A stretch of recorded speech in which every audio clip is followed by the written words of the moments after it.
what's going on, everybody? This is John J Gaming on the mic here, coming at you with a brand new episode of the Bluffton Tech Dynasty here on EA College Football 25.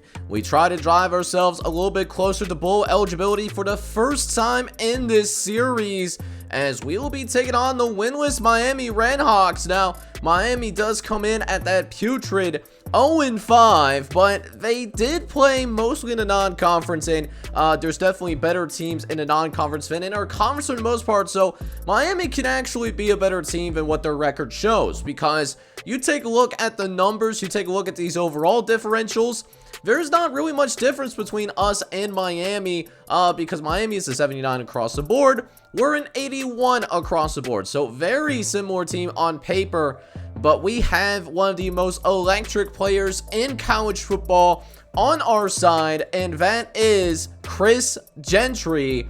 And hopefully he can be the key for us to win our very first conference game here in season number 3. So buckle up, Buttercup. We are going to be in for an exciting edition of Maction. I hope you guys are excited for it as well.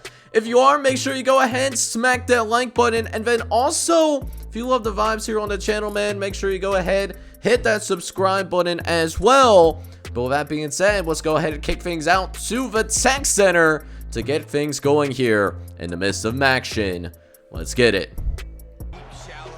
Alright, chat, so we come out here, man, and we actually deferred to the second half, so that's how Miami is going to start with the ball. And they're going to try to get their freshman running back going, who gets surprisingly a decent amount of steam there. That is Benji Benflower, part of that at least all name team here in the MAC for sure. Well, he gets his first carry of the game as a freshman, and just let you know kind of what Miami has been dealing with. They're certainly in the midst of a youth movement, which is why they have in fact struggled to win a game so far this year. But in this first drive, Miami is actually putting together a pretty strong, solid drive, and it's not a liquid or a gas either. Matter of fact, Miami actually is able to drive well in to close to midfield actually, but we knew we had the chance to intercept them in this drive. We don't get it done. So now it's going to be 3rd and 8 instead, where their quarterback is going to stand in the pocket, throws a dot over to the right-hand side, and that is going to be enough to move the sticks for the Miami Redhawks. So that is, in fact, going to be first down for Miami.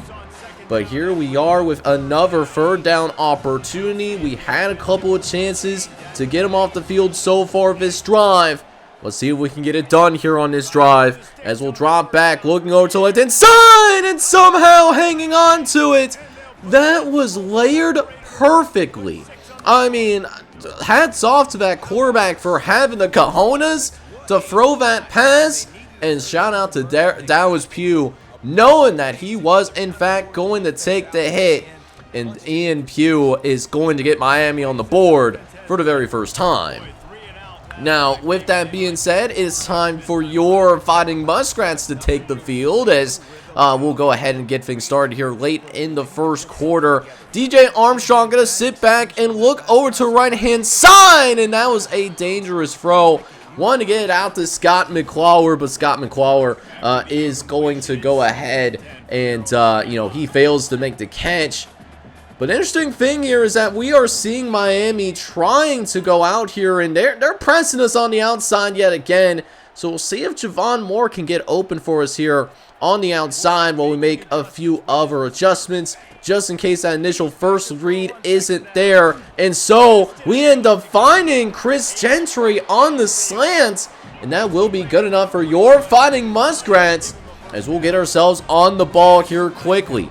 Back at home once again, so we got the all-blue alts out here, where we'll try and get CJ Peaks more involved in the game, and he'll take a quick peek upfield as he gets his first reception of the day.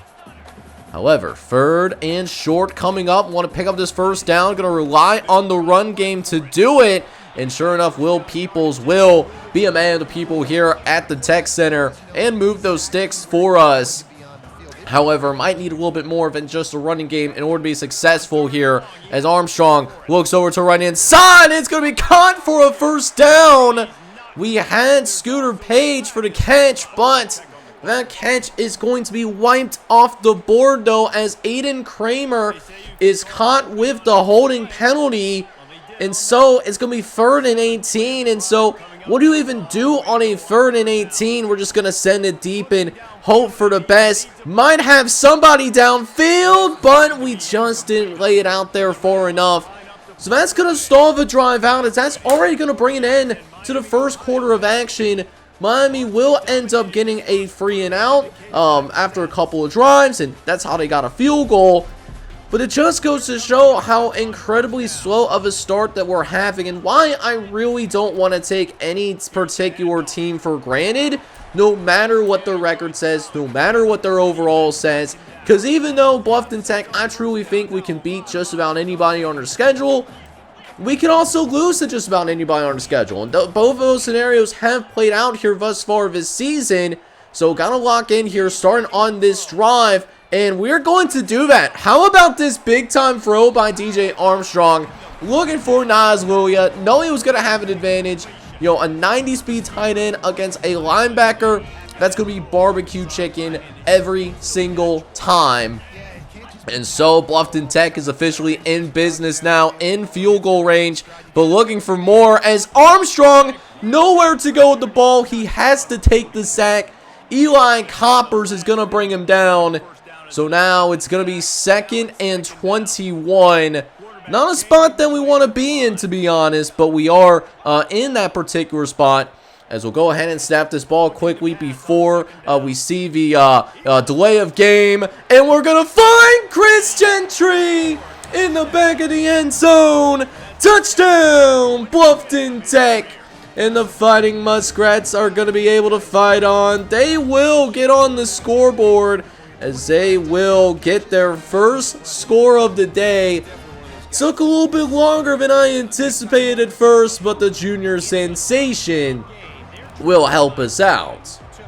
So we are finally on the scoreboard, which is a great sign to see. And now we're going to go ahead and get ourselves to work here, as Branch Flower continues to give us some problems. This freshman running back really is going to have a bright future for Miami. Red Hawks, that's my zone.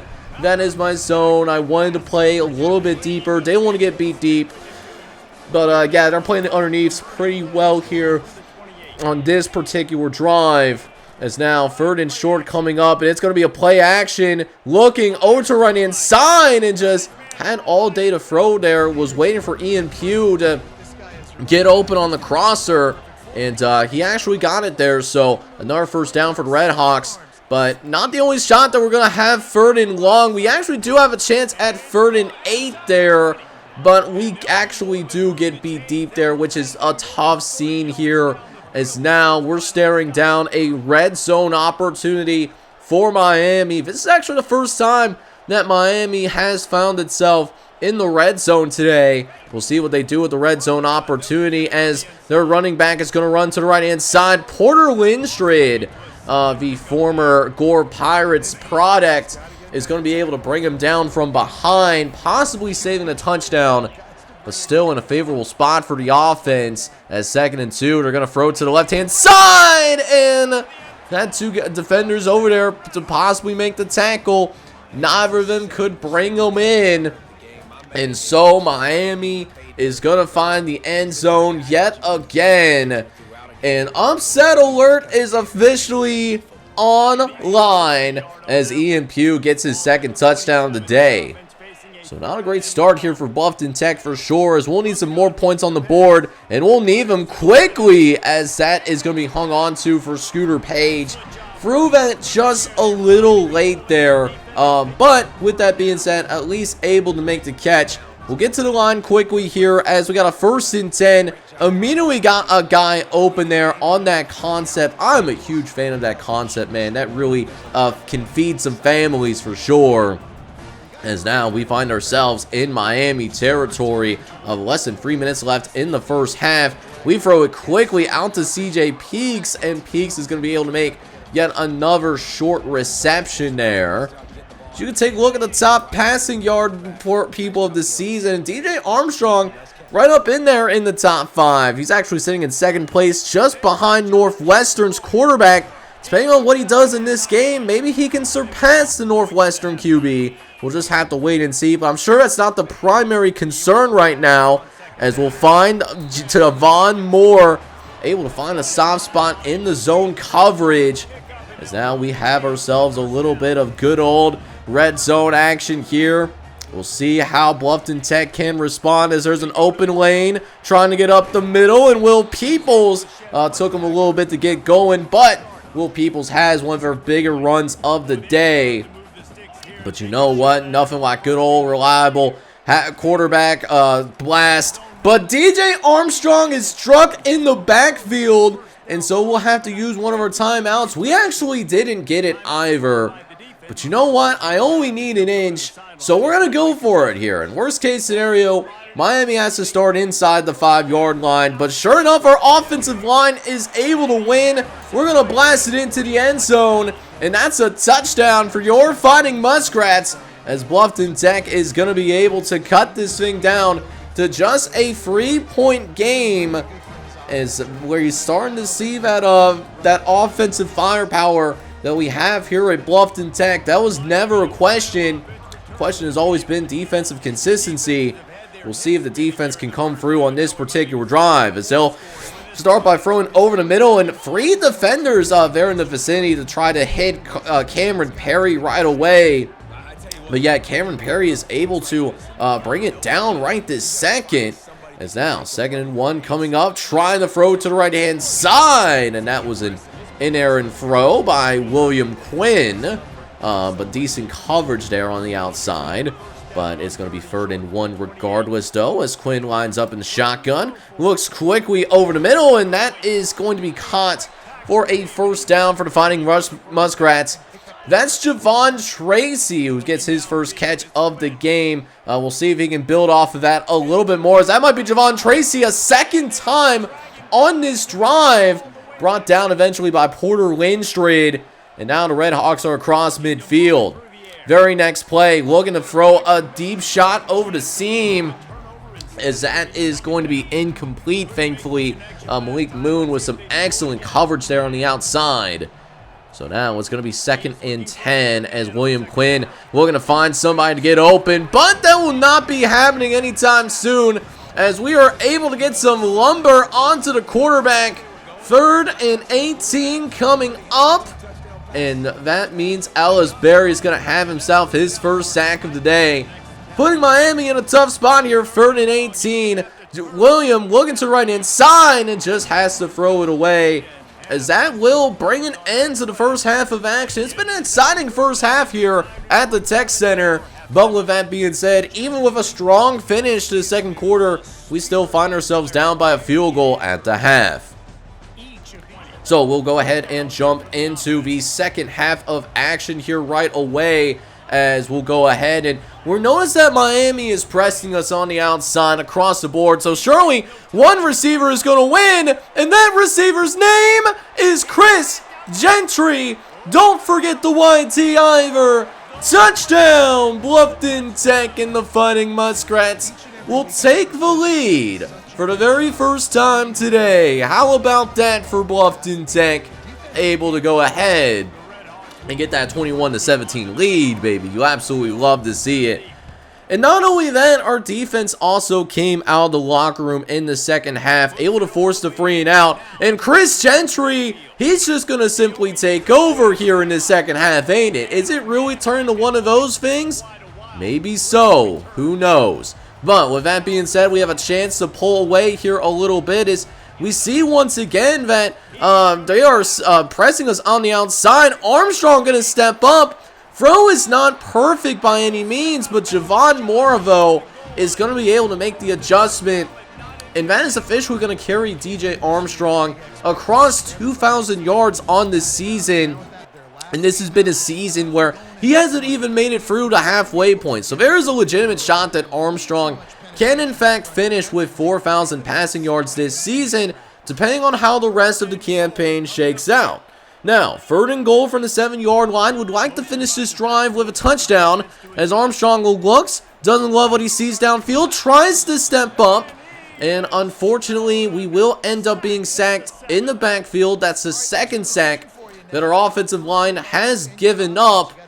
And so at this point, you know, don't want to risk it for the biscuit too much. Our defense is playing well here in the second half. We'll send out Tommy White, the custom kicker, and Tommy White will be able to sink it through the uprights. Those field goals from the hash that are up close can actually be a little tricky at times. I'm not going to lie to you. So with that being said, I'm happy to see that we actually were able to make that field goal, because that, for those that have played this game quite a bit, like, know that kick is tougher than it looks. So we're happy that we're able to come away with points there. So still up by 7 here, as Miami is trying to get itself back into the game. Starting to feel like this game is slipping away a little bit, and maybe seeing those things that have made them an 0-5 team in the first place, as it's almost like, as we're starting to get a good run going here, 10 unanswered points to be exact to start the third quarter. Are we starting to see that, oh my goodness, here we go again type deal? Now, 3rd and short coming up, so we have a chance to get the Miami Redhawks off the field. We're going to actually press here because I want to send the blitz. And are they going to go with a jet sweep? It's not. It's actually, no, they run it with Blanchflower, but Blanchflower has nowhere to go, and Miami has to punt the football away yet again. So with that being said, the Bluffton Tech Fighting Muskrats will take over at about the 30-yard line as we try to throw it down to right-hand side, but we missed him. We missed our tight end, Scott McClellar, and we are going to pay for it dearly. We are going to pay for it so dearly there, as that's going to end up being picked off. And even looking back at it, you know, like after like editing and now doing like voice recording, I don't think that's a bad decision. I just don't think that was a great throw, and Montreal Lavrone, give him credit, is able to take advantage of it. But Miami's going to turn that into a field goal, a long field goal, so to speak. And so we do have the lead at least, but we're only going to be up by 4. So this game, while we're playing much better, we are also seeing that, you know, Miami's definitely not out of it either. They could mess around and get this first win of the season for them if we are not careful, right? So 3rd and long coming up here for the Miami squad as we try to make sure that Miami gets off the field. They're going to throw over the middle, though, and it's going to be incomplete. Really strong coverage there by Devarvin Holland, but it will not lead to anything for us, as while we were able to force the punts, at the same time, though, we did end up seeing like our team go 3 and out, so not a great look. And especially with Miami driving down the length of the field once again, they are looking to take that lead as Blanchflower barely does enough to pick up the first down. As that was actually Steve Finger, my bad, but Finger is going to give us the fingers as he gets Miami into the red zone. This time it is Blanchflower who makes the man miss, but we're able to rally to the ball, though, as Miami is starting to really wear down our defense. They have a significant advantage in the time of possession, and they're going to go for it here on 4th down. They're going to run in with their tailback. Finger down the right-hand side. He's going to make a man. Oh, he splits Porter Lindstrom in a blender, and Miami is going to score with less than 4 minutes left to play in the game. Touchdown, Miami. And Hawkins is going to score for the Miami Redhawks. The crowd in absolute disbelief right now. And so with that being said, in our biggest hour of need, we go 3 and out, and we desperately need a stop right now. Hopefully this could help us out, though. Miami does get called for a holding penalty, but man, time is really starting to become of the essence right now, as William Quinn's going to drop back 1st and 20. They're going to send it downfield. It's going to be caught! Pugh is going to hurt our defense in the worst of ways, as Ian Pugh is now going to have over 1,500 receiving yards in his career. And now Miami has full control of the clock. If they score here, the game is over, but thankfully our defense is able to make a stand. But Miami does settle for the field goal, though, We're down by 6, so now we need more than just a field goal. We need a touchdown. We'll see if we can get it from our offenses. We tried to throw the pivot pattern, but it was completely locked down there on the zone coverage. So here we go, 2nd and 10 coming up as we make some adjustments once again at the line of scrimmage. We'll see if we can make something shake here on 2nd and 10 as Armstrong looks around, throws over the middle, and it's caught! Scott McClellan is able to make the play as DJ Armstrong now has over 300 yards passing on the ball game. And he'll get his troops to the line quickly. Gonna run the ball with Will Peoples, and look at this hole by Will Peoples, who nearly picks up the first down. We don't necessarily need to rush by any means. We are certainly in that 2-minute drill, but we just gotta be patient. We gotta be patient, make sure that we make some big plays downfield. Armstrong gonna send it deep. Look at this adjustment. Chris Gentry, oh my word. That is a certified bad man. Touchdown, Bluffton Tech.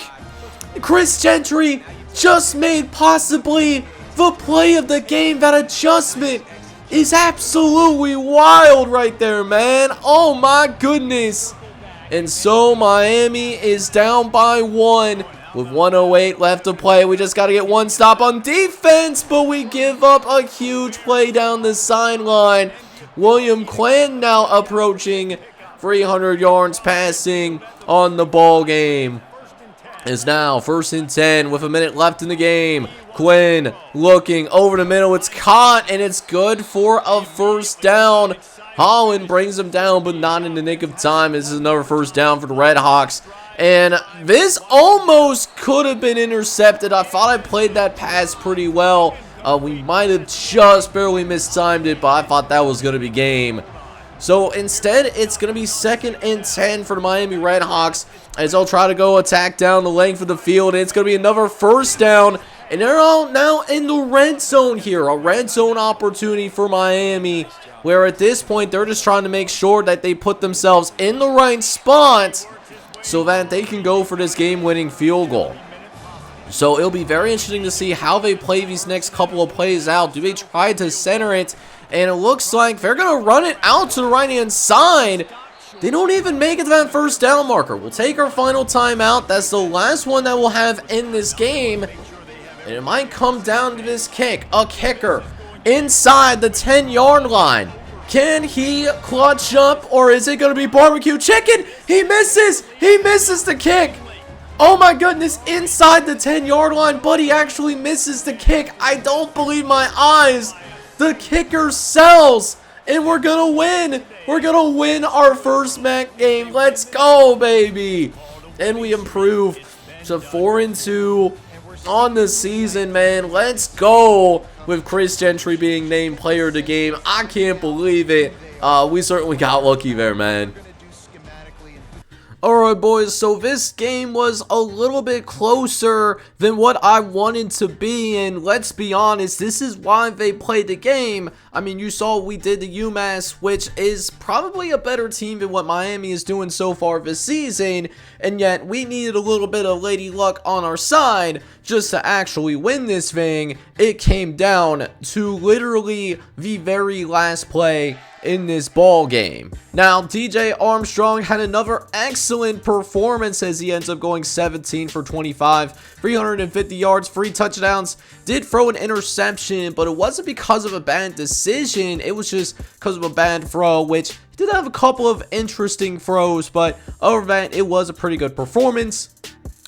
However, running the ball, it was a very difficult time to run the ball for us. I mean, Will Peoples didn't even get 3 yards a carry in this game. He did find the end zone, but this man might be the next Odell Beckham Jr. though, and I'm not exaggerating when I say that. 4 catches, 185 yards, and 3 touchdowns. This man was absolutely unguardable today. He was someone that simply could not be stopped when it mattered. Javon Moore did have 64 yards today off of 3 catches, and then CJ Peaks did lead the team with 5 catches and 39 yards, but other than that, nothing notable to come out from this particular receiving core. Now, I won't lie, we did give up quite a bit of points defensively here. Nash Burte did lead the team in tackles with 14 tackles, and Porter Lindstrid had 11. But a big issue for us here today was that we didn't really generate a significant amount of pressure. Ellis Berry was the only person to have a sack today, and he had 1 sack, and that was it. Probably a big reason why Miami had success offensively today, scoring all the points that they did. And to be honest, we probably should have lost this game, but you know what? We just made less mistakes when it mattered the most, and so we'll be able to have our first winning streak here of the season. Now, with that being said, we inspired other receivers to maybe come to Bluffton Tech here in the future, because after we get out of the game, we did have Evan Ordoff sign on the dotted line. He's a verbal commit from Holland, Ohio, and we're definitely excited to have him be brought onto the team. But someone that I'm even more excited about is Jaquise Frost. He's a 3-star linebacker out of Columbus, Ohio, is actually a gem. So he's actually probably closer to being a 4-star recruit, which we absolutely love. And then we have a few more updates on some other players that we do happen to be going after as well in terms of recruiting updates. So Orlando Matz is one of them. He's very close to signing with us. Grant Anders is also the same way, and then the same could be said for Sua Diggs, and finally Kevin Lehan, which will probably end up signing with us here in the next episode if we're being honest with ourselves. But once again, Chris Gentry gets named Offensive Player of the Week with an electric performance of 185 yards and 3 touchdowns. Listen, he may be a go-route merchant, but he's pretty damn good at it, so we're happy to have him on this team.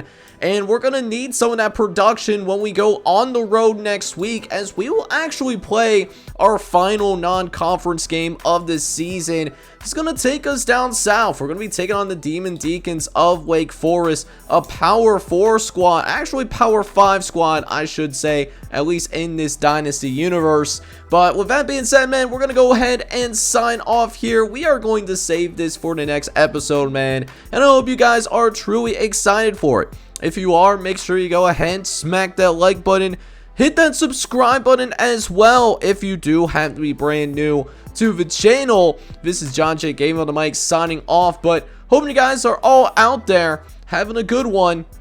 Take care, everybody.